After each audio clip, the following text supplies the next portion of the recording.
Hello friends, आज की हमारी कहानी का शीर्षक है छुनकी उस्ताद। कई सौ साल पुरानी बात है। एक गांव में छुनकी उस्ताद रहा करते थे। उनकी पढ़ाई लिखाई नहीं के बराबर थी, लेकिन उनका दिमाग बहुत तेज था। किसी भी समस्या का फौरन हल निकाल लेना तो उनके बाएं हाथ का खेल था। वह बहुत नटखट भी थे। जहाँ बैठते हंसते हंसते लोट पोट हो जाते थे सभी लोग उनकी बातें सुन सुन के। गांव में किसी के यहाँ बारात आती, किसी की बारात जाती, छुनकी उस्ताद उसमें जरूर होते थे। उनके बिना तो किसी भी बारात का मज़ा ही अधूरा था। उनके इन्हीं करतबों के कारण गांव वाले उन्हें उस्ताद कहने लगे थे। एक बार छुनकी उस्ताद गांव के कुछ लोगों के साथ शहर घूमने गए। 2-4 दिनों के बाद गांव वाले तो गांव में वापस आ गए, परंतु छुनकी उस्ताद वापस ही नहीं आए। उन्होंने दूसरे नगरों को भी देखने का विचार बना लिया था। शहरों की तड़क भड़क देखकर छुनकी उस्ताद का तो मन ही ललचाने लगा। उन्हें उनकी ऐसी इच्छा होने लगी कि काश वो इसी कहीं नगरों में रह जाएं, परंतु रहते कैसे? उनके पास तो आमदनी का कोई साधन भी नहीं था। वो कैसे उस नगर में रह सकते थे? परंतु उनकी उस नगर में रहने की बहुत इच्छा थी। छुनकी उस्ताद को एक उपाय सूझा। उन्होंने किसी सेठ की दुकान पर जाकर कहा, सेठ जी, मैं एक निर्धन ब्राह्मण हूँ।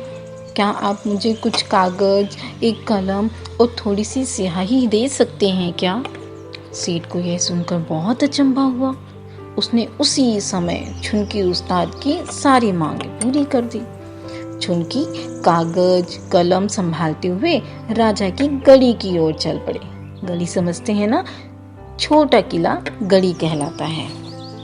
गढ़ी के फाटक के पास पहुंचकर उन्होंने एक टाट वहां बिछा दिया और उस पर जम कर बैठ गए। छुनकी उस्ताद शाम होने तक वहीं बैठे रहे।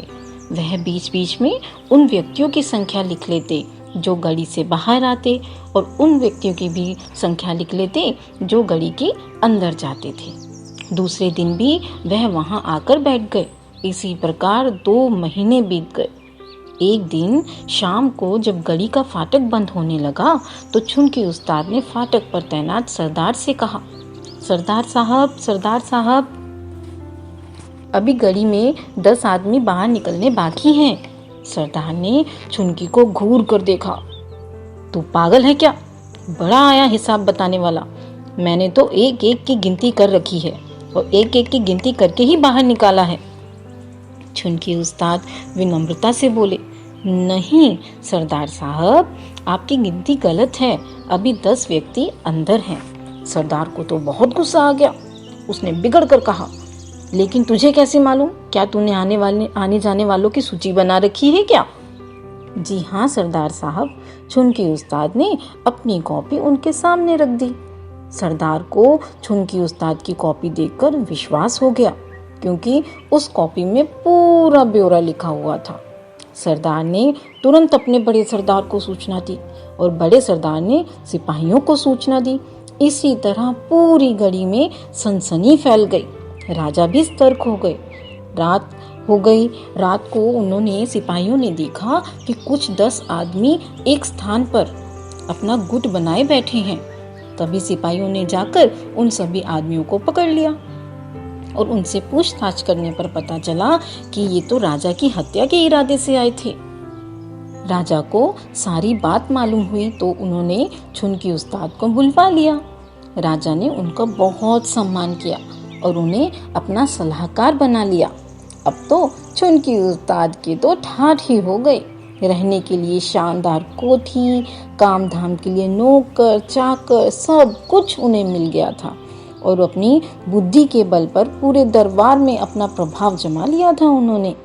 सच ही कहा गया है ना, बुद्धि के बल पर मनुष्य जो करना चाहे वह कर सकता है। धन्यवाद।